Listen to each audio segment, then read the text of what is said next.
اللہ تعالیٰ 3 گھروں سے نفرت کرتا ہے۔ اللہ تعالیٰ 3 گھروں کو نفرت کی نگاہ سے دیکھتا ہے، غضب کی نگاہ سے دیکھتا ہے۔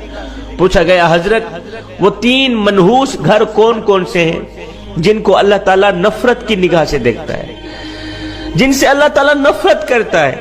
حضرت علی رضی اللہ تعالیٰ عنہ نے فرمایا میاں پہلا گھر وہ جس گھر میں بیٹی کی آنکھوں سے آنسو نکلتے ہیں، جس گھر میں بیٹی جیسی رحمت کو ذلیل کیا جاتا ہو، جس گھر میں بیٹی جیسی خدا کی رحمت کی قدر نہ کی جاتی ہو، پریشان کیا جاتا ہو، جس گھر میں بیٹی کو ذلیل و خوار کیا جاتا ہو، اس گھر کو اللہ تعالیٰ نفرت کی نگاہ سے دیکھتا ہے۔ اس گھر کو، گھر میں رہنے والوں کو اللہ تعالیٰ غضب کی نگاہ سے دیکھتا ہے۔ میرے بھائیوں، بیٹی کا دل کب